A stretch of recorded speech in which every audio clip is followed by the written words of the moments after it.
Who are you? I'm the man who can give you the one thing you want. What's that? Time.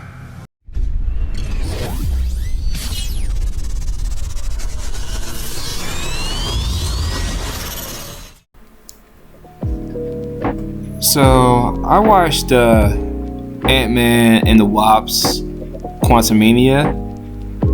I gotta say, it was decent. You know, it was a decent film. It wasn't great, that's for sure. It was decent. I like the whole world. It got that very Star Wars type of vibe, like Rick and Morty, like going to another portal world. It felt really like a Rick and Morty. Like if they did a live action Rick and Morty, that world will be something like that. You know, just like that. The story started off with character Scott Lang, played by Paul Rudd. You know, having an everyday life. You know, going to the store, picking up a coffee. You know, everyone know that he's an Avenger, a superhero, but they don't know who he really was. So one of the guys call him like, "Thank you, Spider-Man," you know that. He also has a female wife. His wife named Hope, who is I don't know if it's his wife or his girlfriend, but she's in charge of a company that was ran by her father, I believe, and now she's helping, like, you know, the poor, you know, get affordable housing and whatnot. And then he also have a daughter who is, you know, basically like a young version of him, who is you know, getting arrested, you know, but she, you know, fight, you know, for the right cause. Her name is Cassie. Cassie, played by Catherine Newton. So she's basically another Riri Williams from Wakanda Forever. You know, total genius. She built a quantum like signal down to the quantum realm, and you know, basically, and the one played by Michelle Pfeiffer, who was from the quantum realm. Well, beforehand, in the beginning, they had a sequence when she was in the quantum realm. The character played by Michelle Pfeiffer. Her name was Janet. She come across seeing the character Kang, played by Jonathan Majors. So I'm not going to spoil everything about the film, but the main premise is that Janet, when she was in the quantum realm, she helped Kang build this machine to help him get back into and back in time, basically go back to the universe and everything. But that machine also is attached to Kang's memories. So once Janet touched the orb, that's what it was, an orb, she saw the memories of what he had, and she knew that he was like a destroyer. And he you know, he basically said that he's not going to destroy her world, but you don't know if that was the truth or that was just a lie. So what Janet had done is she took the orb, and then she grew it. She blew it up to be like an enormous orb that he can't even like touch or control anymore. So when she finally got out of that quantum realm, Kang stayed in the quantum realm and built an entire empire down there.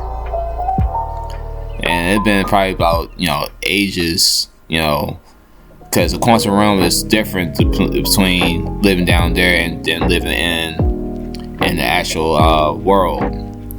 So when Cassie created the signal, someone caught that signal and lured them down to that world. And then that's where like everything really started to build. But as far as the pacing was very awful. A lot of characters didn't really have that much screenplay.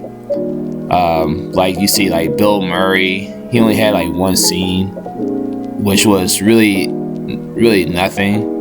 You know, I thought he'd have like a bigger role into the movie, but he really did nothing. It was basically just one scene. Michael Douglas, he really had that much scenes either. You know, he just, you know, honestly, he was just there just to fire the ship. That was pretty much it, and help with the ants that was there. The main focus were like, you know, Paul Rudd, Janet, Cassie, and Kang. I think Kang was probably the biggest character in the show. I mean, I think he was probably the best in the movie, honestly. Like everything else seemed like a cliche of all the other Marvel films already. But overall, it was just bad pacing.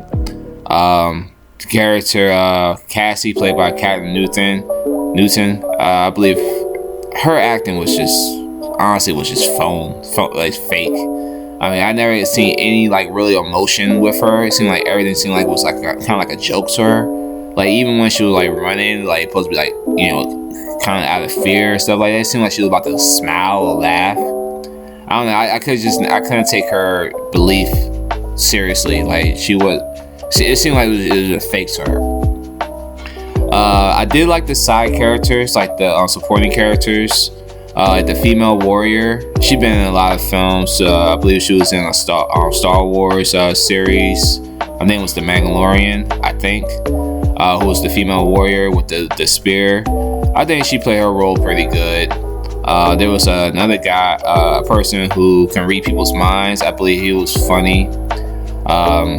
You know, they had like a joke that was kind of like, you know, they overdid it too much with the holes. You know what I'm talking about when I mention holes. What else? There was also parts of like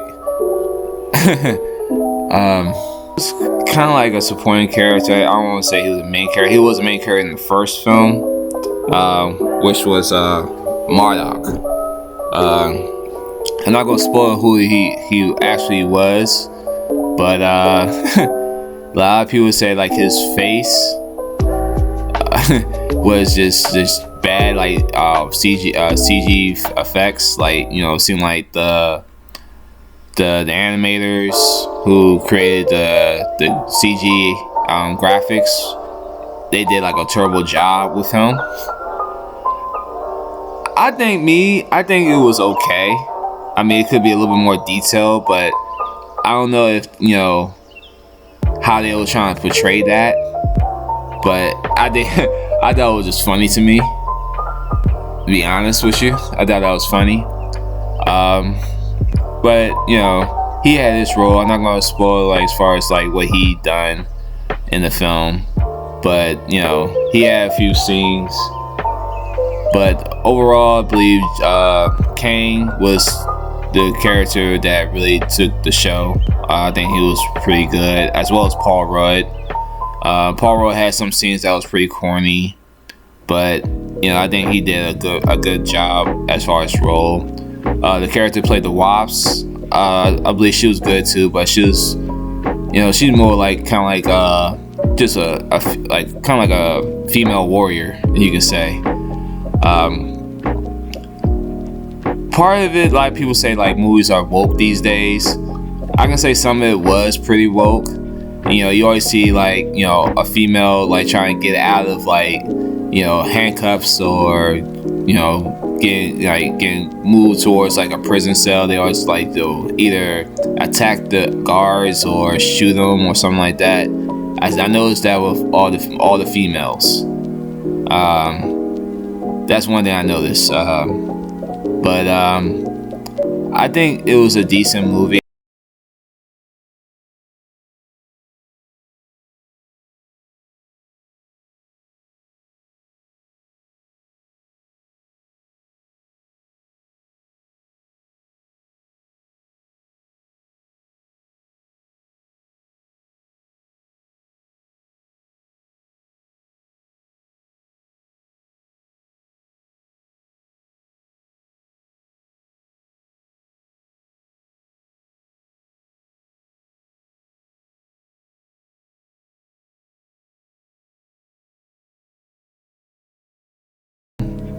I'll probably recommend this. If you do go to the movies, see it. I'll say check it in 3D because it do have some cool effects and stuff like that. But if not, just watch it on Disney Plus. And it's probably gonna come out within the next like 2 months or so, or a month or so. Well, that's it. This is Wiley from Gamerbloo. Talk to y'all later. Take care. Peace.